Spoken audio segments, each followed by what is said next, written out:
Hello guys, welcome to my YouTube channel Aryan education study. Friends, आज हमने आपके लिए BSc third year botany second paper 2020 के लिए वेरी इंपॉर्टेंट क्वेश्चन लाए हैं, जो आपके लिए वेरी इंपॉर्टेंट है। फ्रेंड्स, आपके 29 जून से एग्जाम होने वाले हैं 9 जुलाई तक। ठीक है, इसी प्रकार आप 29 जून तक की आपकी तैयारी कर जल्दी से जल्दी करवाने के लिए मैंने आज आपके लिए वेरी इंपॉर्टेंट क्वेश्चन लाए हैं। देखते हैं प्रश्न पहला, पारिस्थितिक तंत्र किसे कहते हैं, इसकी कार्यशीलता का उल्लेख कीजिए। फ्रेंड्स, और पारिस्थितिक तंत्र से आप क्या समझते हैं, इसके कार्यक्षमता के प्रथम व द्वितीय नियमों की व्याख्या कीजिए। इसके बारे में आपको बताना है, देखना है। ठीक है, इसी प्रकार फ्रेंड्स, पारिस्थितिक तंत्र के को टेस्ले नामक वैज्ञानिक ने 1935 में प्रस्तुत किया था। ठीक है, इसी प्रकार देखते हैं फ्रेंड्स, एक तरह पारिस्थितिक तंत्र को समझाइए। सेकंड क्वेश्चन भी देख लेना आपने। इसी प्रकार थर्ड क्वेश्चन है, तीसरा क्वेश्चन, पारिस्थितिक तंत्र से आप क्या समझते हैं, स्वच्छ जलीय तालाब का उदाहरण देते हुए समझाइए। और इसी में दो क्वेश्चन है, पारिस्थितिक तंत्र क्या है, इसके जैविक या अजैविक घटकों का वर्णन कीजिए। इसके बारे में भी आपको देखना है। ठीक है, इसी प्रकार जलीय इकोसिस्टम पर संक्षिप्त टिप्पणी लिखना है। ठीक है, यहाँ भी आप देख लेना। प्रश्न चौथा, निम्न पर संक्षिप्त टिप्पणी लिखिए। खाद्य जाल और खाद्य श्रृंखला, खाद्य श्रृंखला और खाद्य जाल। खाद्य श्रृंखला में आपको बताना है उत्पादक, उपभोक्ता और अपघटक के बारे में खाद्य श्रृंखला में। और खाद्य जाल में आपको बताना है कि जैसे प्राकृतिक स्थितियों के बारे में और पोषण रीति और खाद्य श्रृंखला के कार्य होने वाले संभव या असंभव, इस बारे में आपको खाद्य जाल में बताना है। ठीक है, इसी प्रकार देखते हैं प्रश्न पांचवा, स्वच्छ जलीयवास के लक्षणों का वर्णन कीजिए। और स्वच्छ जलीय आवास क्या है, पौंड के पारिस्थितिक तंत्र को समझाइए। इसी प्रकार आपको ये प्रश्न पांचवा भी देख लेना है। इसी प्रकार प्रश्न छठवा, वन्य जीवन संरक्षण पर निबंध लिखिए।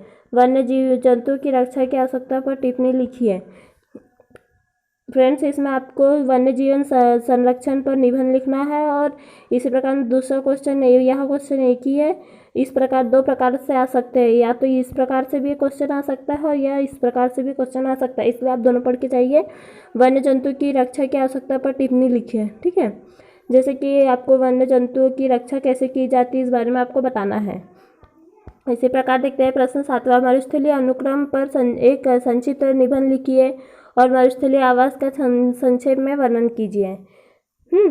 इस बारे में अब आपको देखना है। मरुस्थलीय अनुक्रम पर एक संक्षिप्त निबंध लिखना है और मरुस्थलीय आवास का संक्षेप में वर्णन। यह दोनों एक ही क्वेश्चन है, इन दो में से कोई भी क्वेश्चन आएंगे, या तो इस टाइप से आ सकता है या तो इस टाइप से आ सकता है। ठीक है, इसी प्रकार देखते हैं प्रश्न आठवां, निम्नलिखित को समझाइए। राष्ट्रीय उद्यान के बारे में बताना है, अभ्यारण्य के बारे में बताना है और बायोस्फीयर रिजर्व के बारे में आपको बताना है।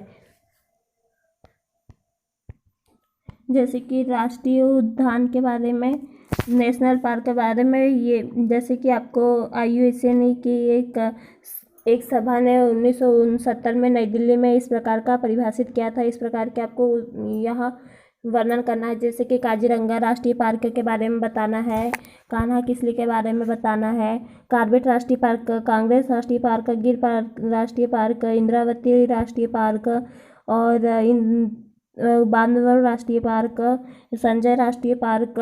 इस प्रकार के आपको राष्ट्रीय उद्यान के बारे में आपको बताना है। जैसे राजाजी पार्क और चामराजनगर राष्ट्रीय पार्क है, इन सब के बारे में आपको, जैसे कि 9 पार्क है, 10 पार्क है, इस प्रकार से आपको 5-6 याद कर लेना और इसके बारे में आपको बताना है। ठीक है, कान्हा किसली है, राजाजी पार्क है, चामराजनगर राष्ट्रीय पार्क है, इस प्रकार के आपको 10 पार्क है, इसमें से कोई भी 4-5 पार्क याद कर लेना है राष्ट्रीय उद्यान में और आपको बताना है। और अभ्यारण्य में बताना है आपको काजीरंगा के बारे में, शरण स्थल के बारे में, और गिर वन, मानस शरण स्थल, बादीपुर, अनमली शरण स्थल, पेरियार शरण स्थल, माधव राष्ट्रीय उद्यान, जिम कार्बे उद्यान, बेतला राष्ट्रीय उद्यान, मुंडी डेयरी उद्यान, दैचमती उद्यान, इस बारे में अभ्यारण्य में आपको बता देना है।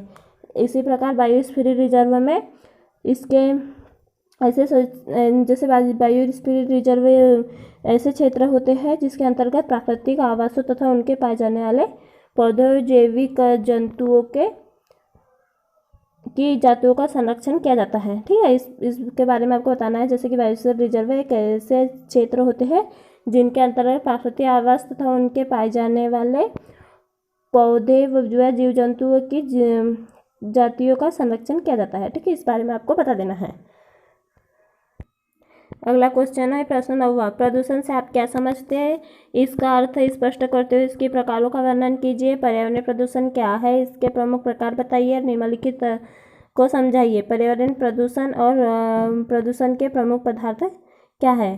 तो देखते हैं फ्रेंड्स, जैसे कि आपको प्रदूषण के प्रकार क्या होते हैं। प्रदूषण के प्रकार जैसे कि जैव क्षारीय प्रदूषण, जैव अक्षयकारी प्रदूषण, और इसी प्रकार आपको प्रदूषण के नाम बता देना है। वायु प्रदूषण, मृदा प्रदूषण, जल प्रदूषण, ध्वनि प्रदूषण, रेडियोधर्मी प्रदूषण, इस बारे में आपको इन प्रकार बता देना है। हाँ, और इसी प्रकार आपको पर्यावरणीय प्रदूषण क्या है। ठीक है, आपको मैं पर्यावरणीय प्रदूषण है जैसे कि अवक्षेपित पदार्थ, गैस से प्रदूषण, और अवक्षेपित जैसे होता है धुआं, धूल, टार, चिमनियों की कालिक व ग्रेट आदि। अवक्षेपित प्रदूषण है गैसें है carbon monoxide, sulphur dioxide, nitrogen oxide, hydrogen sulphide, ammonium chlorine, यह गैस से प्रदूषण है। ठीक है, इसी प्रकार दूसरा है प्रदूषण, तीसरा प्रदूषण है रासायनिक यौगिक जैसे कि आर्सेन, हाइड्रोजन, हेल्डिहाइड, डिटर्जेंट, फास्जिन व फ्लोराइड आदि प्रदूषण। हाँ, इसी प्रकार देखते हैं धातुएं प्रदूषण। यह धातु प्रदूषण भी पर्यावरणीय प्रदूषण है जैसे कि जिंक, लेड, आयरन व पारा आदि धातुओं के अंतर्गत आदि होते हैं। यह पर्यावरणीय प्रदूषण है। इसी प्रकार देखते हैं फ्रेंड्स, पांचवा प्रदूषण है पर्यावरणीय प्रदूषण पेस्टिसाइड जैसे कि कवक नाशी, पीड़क, केटनीनाइस इत्यादि पेस्टिसाइड के अंतर्गत आते हैं। ठीक है, इसी प्रकार देखते हैं रेडियोधर्मी प्रदूषण, यूरेनियम, प्लूटोनियम आदि जैसे रेडियोधर्मी प्रदूषण होते हैं। यह भी पर्यावरणीय प्रदूषण के अंतर्गत आते हैं। हाँ, उर्वरक प्रदूषण जैसे फास्फोरस, नाइट्रोजन, इसके अलावा कई अन्य उर्वरक प्रदूषण भी पर्यावरणीय प्रदूषण के अंतर्गत आते हैं। घरों से निकलने वाले मल व अपशिष्ट पदार्थ भी पर्यावरण प्रदूषण के अंतर्गत आते हैं। ध्वनि प्रदूषण भी पर्यावरण प्रदूषण के अंतर्गत आता है, उसमें आदि इन सब के बारे में आपको देख लेना है। ठीक है, इसी प्रकार देखते हैं प्रदूषण के पदार्थ। फिर प्रदूषण के प्रमुख पदार्थ के बारे में भी आपको देख लेना है। ठीक है, इसी प्रकार देखते हैं प्रश्न 10वां, ठोस अपशिष्ट कचरे के प्रमुख स्रोत क्या है? शहरों ठोस अपशिष्ट का प्रबंधन किस प्रकार किया जा सकता है? ठोस अपशिष्ट क्या है? हम घरेलू उद्योग अपशिष्ट प्रबंधन कैसे करते हैं? आपको इस बारे में भी आपको देख लेना है। ठीक है, इसी प्रकार देखते हैं प्रश्न 11, जल संवर्धन या जल कृषि पर एक निबंध लिखिए। जल संवर्धन या जल कृषि पर एक निबंध लिखना है और जल कृषि की परिभाषा, विस्तार तथा महत्व के विषय में निबंध लिखे। इन दोनों क्वेश्चन एक बारे में इस टाइप से भी आ सकता है, इस टाइप से भी आते हैं, जैसे मैंने आपके लिए पिछले क्वेश्चन में भी बताए थे। इसी प्रकार देखते हैं प्रश्न 12, मेंढक के सर्वाधिक प्रजातियों के नाम देते हुए संवर्धन की प्रक्रिया का वर्णन कीजिए और मेंढक के संवर्धन पर एक निबंध लिखिए। फ्रेंड्स, आपको मैं मेंढक के सर्वाधिक प्रजातियों के नाम देते हुए नाम बताती हूँ और उसकी प्रक्रिया का वर्णन थोड़ा सा शॉर्ट में समझाती हूँ। ठीक है, इस प्रकार इस बारे में भी आपने देख लेना। ठीक है, अभी मैं आपको समझाती हूँ।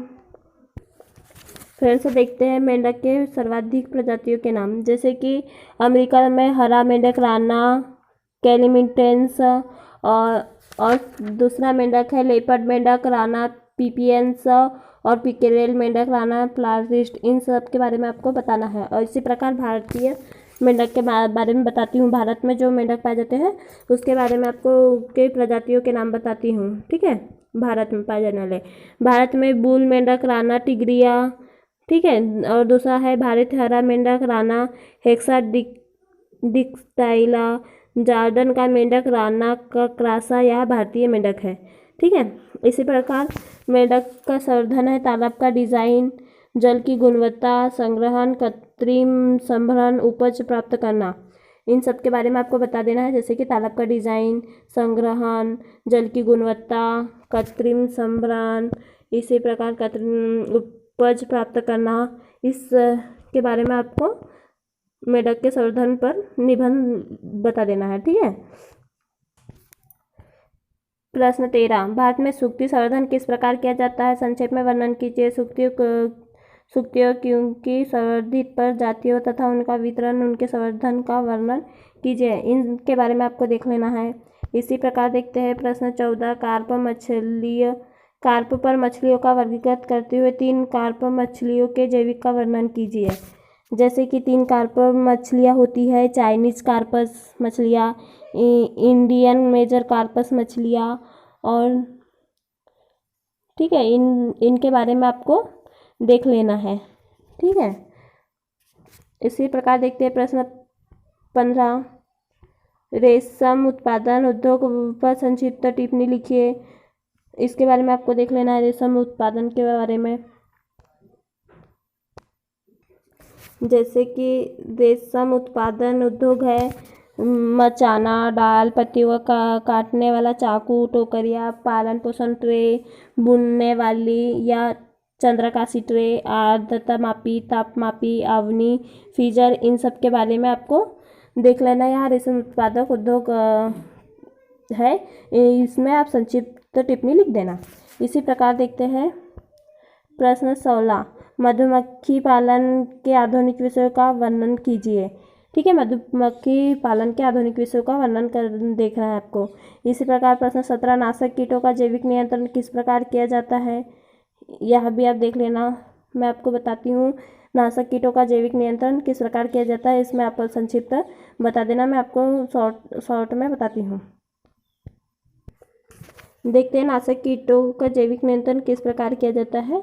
मैं बताती हूँ। नाशक कीटों का जैविक नियंत्रण परजीवी और परभक्षियों द्वारा नियंत्रण करना है, और फर्स्ट और सेकेंड है ट्राइकोग्रामा हार्मोन द्वारा नियंत्रण करना है। सॉरी, ट्राइकोग्रामा नहीं, पहला है परजीवी और परभक्षियों द्वारा नियंत्रण करना है। दूसरा है हार्मोन द्वारा नियंत्रण करना है। तीसरा है फेरोमोन द्वारा नियंत्रण करना है, और चौथा रासायनिक बाध्यकरण द्वारा नियंत्रण करना है। 4 आपको नियंत्रण करने के हैं, जैसे जैविक नियंत्रण करने वाले कारक हैं। आप इसके बारे में आपने डिटेल बता देना है। ठीक है। इसी प्रकार देखते हैं प्रश्न 18, लाख की खेती का संक्षिप्त वर्णन कीजिए। ठीक है। इसी प्रकार प्रश्न 9 है, सब्जियों के नाशक कीटों का संक्षिप्त टिप्पणी में लिखिए। इन दोनों के बारे में आपने देख लेना। फ्रेंड्स, हमारा वीडियो पसंद आए तो like and share and subscribe जरूर करना, बेल आइकन पर प्रेस करना, ताकि हमारी अगली वीडियो का आपको नोटिफिकेशन मिल सके। और इसी प्रकार आपको हमने फर्स्ट पेपर का, बॉटनी का फर्स्ट पेपर का वीडियो पिछले वीडियो में आपको बताया गया है, तो आप वह वीडियो चेक कर लेना। और फ्रेंड्स, आपके एग्ज़ाम 29 जून से 9 जुलाई के तक होने वाले हैं, तो इसलिए आप आपकी तैयारी जल्दी से जल्दी करें। इसलिए मैंने आपके लिए शॉर्ट में याद करने के लिए ये क्वेश्चन निकाले गए हैं, जो आपके लिए उपयोगी होंगे, मतलब आपकी सहायता करेंगे। इसलिए आप इस क्वेश्चन को ज़रूर देखना। ठीक है फ्रेंड्स।